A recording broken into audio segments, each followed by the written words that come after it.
Hi, my name is Usha Kaul, and today we will be discussing DBCP and male infertility. In this presentation, we'll cover some basic objectives, get a brief history of Lathrop, California, discuss what DBCP is, its usage, and the harm it poses. What I hope you'll get out of this presentation is an introduction and understanding of what DBCP is, the long history it had while in the process of being registered and approved for use, the early signs of disaster that were shrugged off, and finally, understand how much of a threat DBCP has on the community at large and where we are today regarding this. We start here in Lathrop, California, a semi-urban city in the northern San Joaquin Valley with an estimated population of 31,000. Lathrop has ample access to interstates and highways, providing them with prime connectivity. Therefore, it's no surprise that one of the most popular jobs is production transportation. Farming has declined over the years, and although there's no access to older data, the last few years suggest numbers were higher in agricultural work. So what is dibromorochloropropane, or DBCP?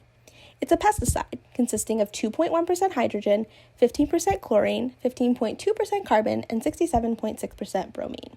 This pesticide is used to kill and deter nematodes, or worms, that are found in crops.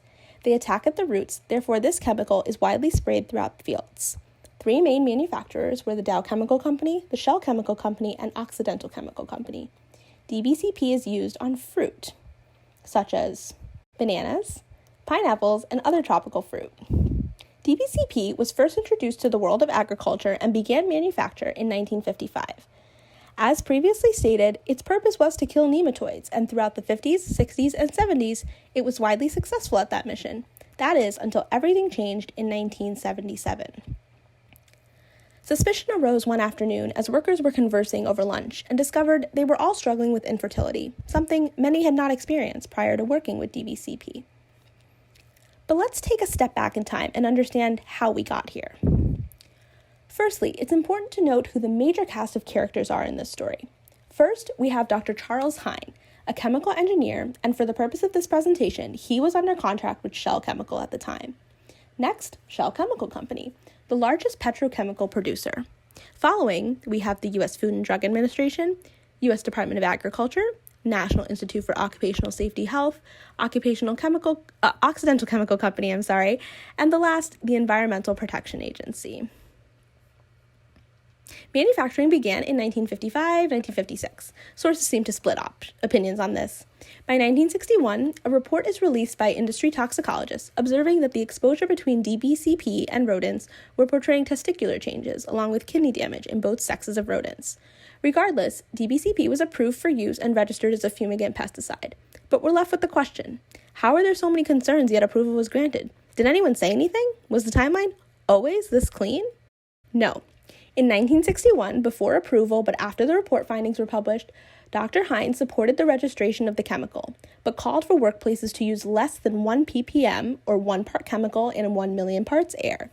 He suggested that protective clothing be used when workers are exposed. Shell Chemical said Dr. Hine's recommendations were impractical. Dr. Hine may not have been so crazy. The studies show significant damage to animals. You may notice high dosages being tested, as we will later in another example. High dosages are used in animals because there are fewer of them than there are people that will be damaged.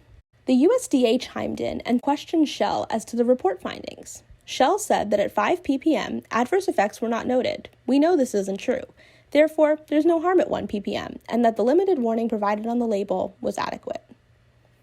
With this, the approval and registration went ahead, and exposure precautions were left inadequate until 1977.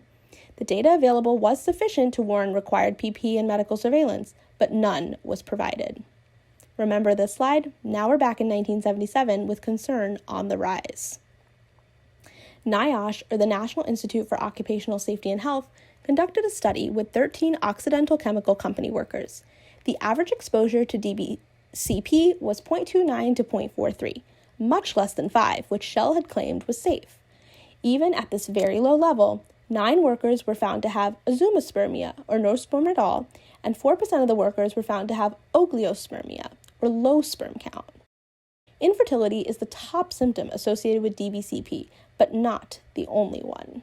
In 1975, as part of the testing of DBCP, the National Cancer Institute reported that DBCP was carcinogenic in rats and mice. High doses were used in testing, and so various representatives in the industry disapproved of the study. Carcinomas of the stomach, liver, renal tubes were all found in high and low doses. Today, high exposure levels are still employed to evaluate the safety of many chemicals.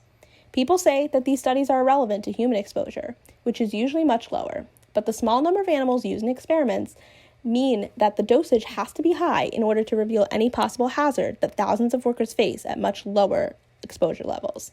Since 1992, the US EPA has classified DBCP as a human carcinogen. Now today, with DBCP banned, groundwater is still affected. The notice on the groundwater quality report indicates that the maximum contaminant level is set at 200, and it currently sits at 7. They do warn that although banned, nematocide may still be present in soils due to runoff from former use. That's a brief overview of DBCP, the long history it had while in the process of being registered and approved for use, the early signs of disaster that were shrugged off, and the harm done. Those 13 workers were only a small percent of those affected. There are so many layers of this issue to be explored, as there were so many complications and contradictions at every step. I hope you learned a little and that I've piqued your interest, and now you can look into this more and see for yourself how messy this truly was. Thank you so much.